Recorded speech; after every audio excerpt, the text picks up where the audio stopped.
आदमापूर श्री सद्गुरू बाळूमामा मंदिर ट्रस्ट हॉस्पिटलला आमदार सुरेश भाऊ खाडे यांच्या हस्ते रुग्णवाहिकेचे प्रदान।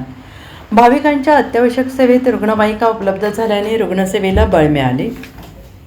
आमदार डॉक्टर सुरेश भाऊ खाडे यांच्या वाढदिवसाचे औचित्य साधून मातोश्री तानुबाई दगडू खाडे यांच्या वतीनं श्री सद्गुरू बाळूमामा मंदिर trust hospital and multispeciality research centre यांना अत्याधुनिक रुग्णवाहिका प्रदान करण्यात आली। ग्रामीण भागात रुग्णांना तातडीची आणि दर्जेदार वैद्यकीय सेवा उपलब्ध व्हावी, तसेच आपत्कालीन परिस्थितीत रुग्णांना वेळेत उपचार मिळावेत या सामाजिक बांधिलकीतून हा उपक्रम राबवण्यात आला। या रुग्णवाहिकेमुळे परिसरातील नागरिकांना मोठा दिलासा मिळणार असून हॉस्पिटलच्या आरोग्य सेवेला अधिक बळकटी मिळणार आहे। यावेळी उपस्थित मान्यवरांनी आमदार सुरेश भाऊ खाडे यांच्या सामाजिक कार्याचे आणि आरोग्य क्षेत्रातील योगदानाचे कौतुक केले।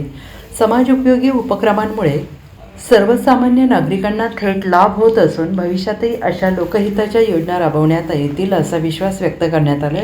या कार्यक्रमाला सुमनताई खाडे, सुशांतदादा खाडे, वसंतराव खोत, सागर वडगावे, वैभवदादा नलवडे, अमित कांबळे, जिल्हा परिषद सदस्य आशिष जाधव, पंचायत समिती सदस्य मनोज पाटील, चंद्रकांत सरगर, वैभव यमगर, विविध क्षेत्रातील मान्यवर, ट्रस्टचे पदाधिकारी, वैद्यकीय अधिकारी, सामाजिक कार्यकर्ते तसेच नागरिक मोठ्या संख्येने उपस्थित होते।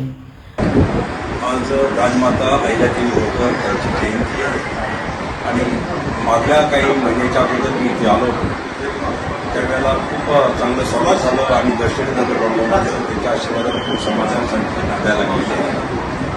त्यावेळी सरपंच असतील, इथले ट्रस्टचे लोक असतील, साहेब असतील, आम्ही सगळे असतील, त्यांच्या माध्यमातून आम्हाला एक विनंती त्यांनी केली की आमचं ट्रस्टचं हॉस्पिटल इथं आहे आणि इथं मोठी गर्दी पण असते, इमर्जन्सी काय लागली तर आम्हाला ॲम्ब्युलन्स आमच्याकडे नाही आहे, तर त्यामुळे आम्हाला एक ॲम्ब्युलन्स मिळाली तर आम्हाला तिथं चांगली सुखसोयी उपलब्ध होईल। त्या दृष्टिकोनातून आपण प्रयत्न केला तर आम्हाला खूप चांगलं वाटेल। ते आमच्या डोक्यात बसलं, बाळूमामाने आमच्याकडून डोक्यात बसवून आमच्याकडून ते करून घेतलं, यांचीच कृपा आहे। आणि त्या कृपेच्या मानानं आज आम्ही हा बाळूमामा ट्रस्टसाठी आणि बाळूमामा मंदिरासाठी आम्ही एक ॲम्ब्युलन्स आज इथं प्रदान सोहळा आम्ही साजरा केला। बाबांच्या आशीर्वादानं हे घडलेलं आहे। बाबाच्या आशीर्वादानं निश्चितच त्या ॲम्ब्युलन्समध्ये जास्त लोक येऊ नयेत आणि आले तर ते सुख समाधान शांतीनं आणि आरोग्यमय तंदुरुस्त होऊन परत जावावेत एवढेच मी सर्वांच्या वतीने बाळूमामाच्या चरणी प्रार्थना करतो। बाळूमामांना असंच आमच्यावर प्रेम आशीर्वाद आमच्या कृपा राहू दे एवढीच मी विनंती करतो। Bureau report SBN Marathi, Miraj.